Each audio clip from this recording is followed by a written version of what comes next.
talk about the Atlanta Falcons. Right now, the Atlanta Falcons are 6-5 and they lead the NFC South division. This is a good thing for the Atlanta Falcons, but the last two games have not been good outings for the Atlanta Falcons. I want to talk about the positives and the negatives with the Falcons. Let's start off with the negatives. Their defense has been a major disappointment this season. They're 16th in rushing defense and 24th in passing defense. Their passing defense could honestly be in the top 10. When I look at this passing defense from last season to this season, Ryan Nielsen is a better defensive coordinator than Jimmy Lake. Jimmy Lake really deserves to be fired. If I'm going to be completely honest here, Raheem Morris should have fired him over this bye week stretch and basically have taken the play calling duties in his own hands, because he's a former defensive coordinator for the Los Angeles Rams. And the Rams had a lot of good defenses underneath Raheem Morris. And in the past, he's coached up some defenses. Do not be surprised in the next couple of weeks if he does not take away the play call sheet from Ryan Nielsen. The reason why Ryan Nielsen is not a good defensive coordinator with the Falcons currently, he does not cater to the personnel. You're supposed to coach to your players' strengths. Last season, they were physical at the line of scrimmage. They did a lot of press man coverage. This season, they do that, but only in red zone situations. And the red zone defense, passing-wise, is actually good. It's their rushing defense that lets them down in the red zone. But how do we get to this point? For one, when you sit back in cover 2 and cover 3 zone for majority of the game, and you don't have a true pass rusher to get after the quarterback, they're going to pick you apart. Zone coverages for top-end quarterbacks in the NFL, it's not hard for them to read, especially quarterbacks like Patrick Mahomes, Jalen Hurts. When you come across quarterbacks like that, they can really go out there and they can really dice you up, especially if you're playing the same zone coverage over and over again. The problem that the Falcons have with playing zone coverage is the fact that Matthew Judon and Grady Jarrett both only have 2.5 sacks on the season. That's it. And they are leading the team in sacks. Matthew Judon, over the last few years with the New England Patriots, has been one of the best pass rushers in the NFL. Well, he is getting double teamed and chip blocked off the edge. Grady Jarrett is more so of a run stopper than he is of a pass rusher. And the Falcons have dealt with this problem over the last few years, really for the last 8 to 9 years of not having a consistent pass rusher that can get off the edge. But when you look at the defense now, they resort more so into zone coverage than they do into man coverage. You have the pieces on the back end. You have Jesse Bates, one of the best safeties in the NFL, and you also have Justin Simmons. Now, Justin Simmons is not the same safety that he was with the Denver Broncos over the last few years, but he is still a very good safety to have. You can play press man coverage at the line of scrimmage with A.J. Terrell and with Mike Hughes, and then it also can buy you more time for the pass rusher to get through and sack the quarterback and just put pressure on the quarterback with David Onyemata, Matthew Judon, and also with Grady Jarrett. You also have Caden Ellis and Arnold. You can blitz Caden Ellis, but Caden Ellis is one of the best tackling linebackers in the NFL. The problem that I have with the Falcons is the fact they make little to no adjustments. Even after halftime, they sit back in that zone coverage, and that is what did them in against the New Orleans Saints in their second matchup, and also against the Denver Broncos when they basically got blown out. They did not have an offensive touchdown in that matchup. Their offense did let them down, but at the same time, you see Sean Payton going out there and scheming things up into the open holes of the zone defense. And then when they went to man defense in the red zone, they just ran the football. And then the quarterback could take away and he can run away with the football. It seems like Jimmy Lake does not know what he is doing, and he's easily the worst coach with the Falcons right now. The defense has to be better if they want to make a deep playoff push. And with how the defense looks now, they're not going to be able to make that deep playoff push, because you're going to run into quarterbacks in the NFL playoffs like Kyler Murray. You may run to a quarterback like Jordan Love. The top-end quarterbacks in the NFC, the Detroit Lions with Jared Goff, they're going to pick you apart if you cannot find a way to go out there and make adjustments and put pressure on them. And right now, the Atlanta Falcons have not done that. I really wish that Raheem Morris will come in and just have more say-so with the defense. I expect for him to do that over the next couple weeks if they continue to lose due to their defense being very inconsistent. It's certain games where their defense will go out there and they do look good against the run, but it's not the same effect like how it was last season with a different defensive coordinator. I'm not the biggest fan of Jimmy Lake. With that being said, you do have good defensive players that can go out there and they can shock you. Jesse Bates, Justin Simmons, A.J. Terrell, Matthew Judon, and Grady Jarrett. I am worried about Matthew Judon. I think that he will not be a Atlanta Falcon after this season because of how disappointing he has been. But they have to go out there and generate pressure, whether it's by blitzing or just giving the offenses different looks at the line of scrimmage.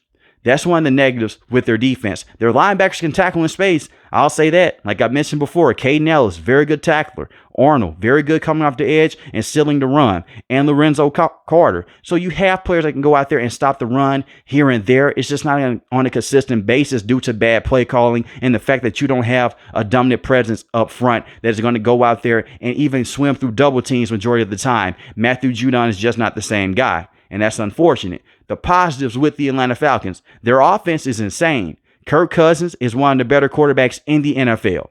And there was a lot of questions about Kirk Cousins coming off this torn Achilles injury. Would he be the same quarterback and how would he look? He is slower. He was never a top-end quarterback in the NFL, especially when it came to running around. He did not have the same speed as Lamar Jackson, Patrick Mahomes, or Josh Allen. But inside the pocket, he can get the football to where it needs to be, and he's very good with decision-making when you can keep him inside a clean pocket. And Kirk Cousins this season has put up some very impressive numbers. That's been the story with Kirk Cousins his entire career. 17 passing touchdowns to 9 interceptions for 2,807 passing yards. And they are ranked 5th in passing offense in the NFL, 17th in rushing offense, but I'll talk more about that when I get into the running back situation. You have Darnell Mooney and Drake London. 2 very good wide receivers. Darnell Mooney is the most complete wide receiver with the Atlanta Falcons in terms of route running, being a deep threat, and just killing teams underneath with his speed. He was a huge factor into why they won that first game against the New Orleans Saints. Basically, he got Paulson Debo into a tricky situation. He held on to him, and it pushed the Atlanta Falcons in field goal range, and Younghoe Koo came out there, and he came away with the game-winning kick. And we've seen Kirk Cousins go out there and carry them over the hump against the Tampa Bay Buccaneers, not once, but twice this year. He had over 500 passing yards in a Thursday night football game and 4 passing touchdowns. You will get those vintage moments from Kirk Cousins. The biggest thing with Kirk Cousins is how will he look in the NFL playoffs, especially with this defense. We've seen him go out there and put up big-time production before, and with a defense similar to this many years ago with the Minnesota Vikings when they lost to the New York Giants in the NFL playoffs. All the defense has to do is step up. But you have Darnell Mooney and Drake London. I think as long as both of those guys are able to stay on the field and stay healthy, you're going to be in a very good situation. 711 receiving yards with Darnell Mooney, 5 receiving touchdowns. He's averaging 15 yards a catch. Drake London, we all know that he's a baller. He was able to go out there and put up very good numbers with Marcus Mariota and Desmond Ridder. 710 receiving yards on the season, and he also has 6 receiving touchdowns, and he's averaging 12 yards a catch. And you have Kyle Pitts. Kyle Pitts is not that generational tight end, unfortunately. And I said this many weeks ago. I've given up on the hype train. I'm not going to come on here anymore and say, hey, all he needs is just a true quarterback to put the football where it needs to be. He's not a bad player by any stretch of the imagination, but he hasn't been that dominant force. When Kyle Pitts first came out of college, you saw what he was able to do his rookie year with Matt Ryan. He had over 1,000 receiving yards. Since then, he's dealt with injuries, and yes, he's been put in quarterback hell with Desmond Ridder and Marcus Mariota, but at the same time, Kyle Pitts will give up on routes.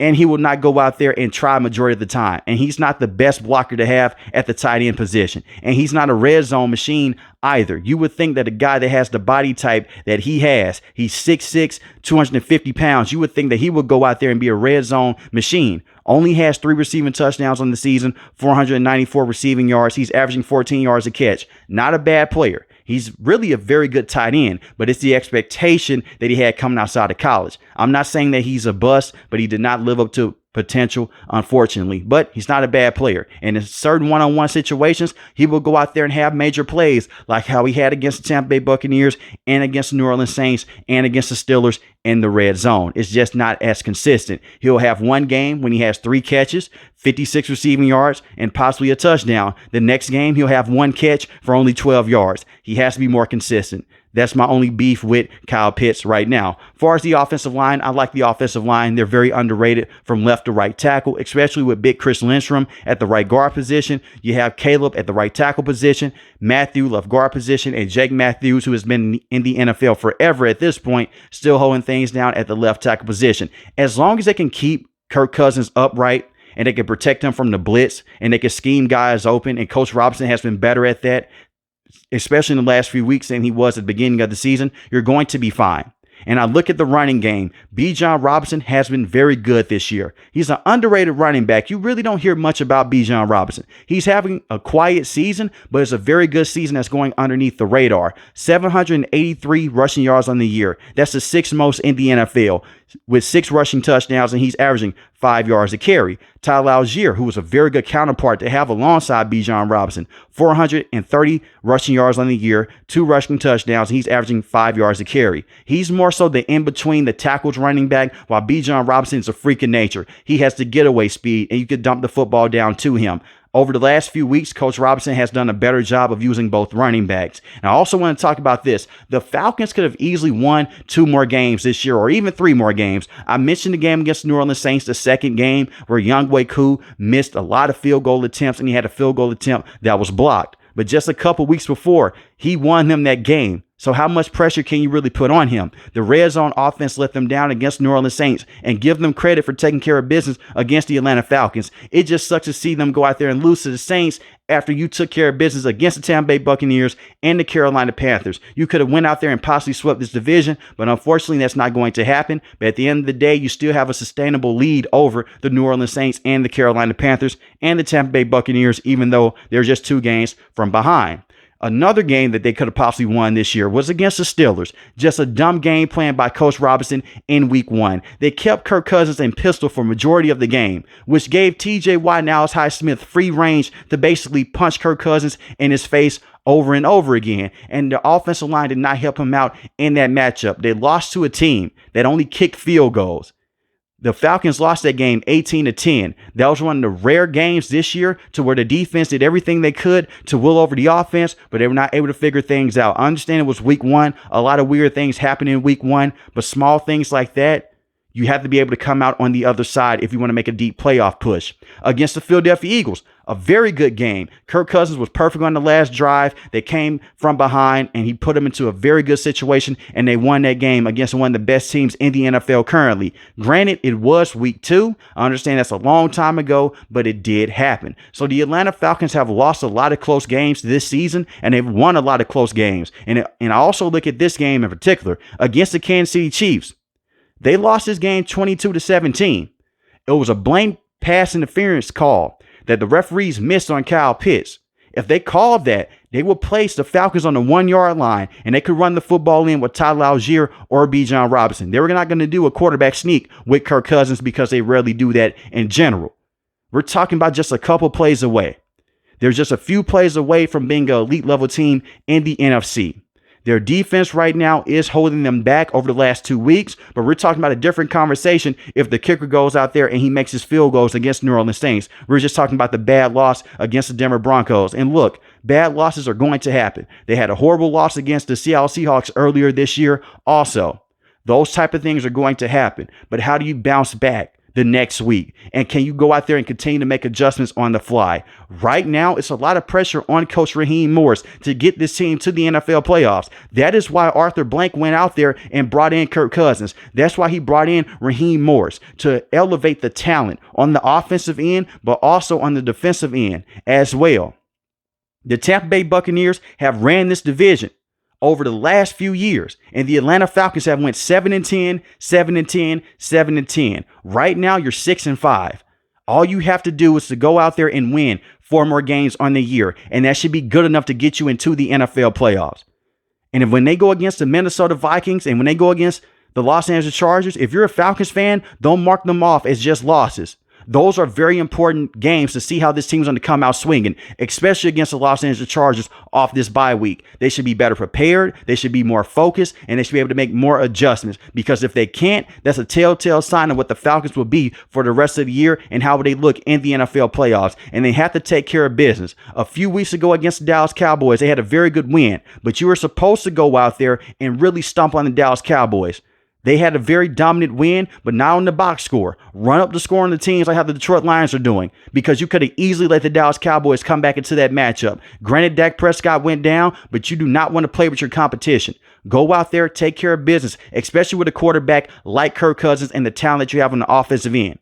The excuses with the Falcons are now their defense, but you have Raheem Morris, who is the defensive head coach, come in and fix this defense. The offense right now, they're running smooth. They could run the football more with Bijan Robinson, but I just told you guys the numbers. He's doing his job. So is Tyler Algier. So is Darnell Mooney and Drake London. It's up to Coach Morris and Jimmy Lake. Can they figure out this defense? Because if they can, this would be a dark horse in the NFC. I'm going to stick to what I said many months ago. I had them winning this division, and I still do have them winning the NFC South division. But let me know in the comment section below, how do you guys feel about the Atlanta Falcons, and do you feel like they can still win this division with the defensive problems that they have? If you're new to the channel, hit the subscribe button. If you like the video, hit the like button. Most importantly, want each and every last one of you guys stay safe, stay positive. Thanks for the video, guys. God bless.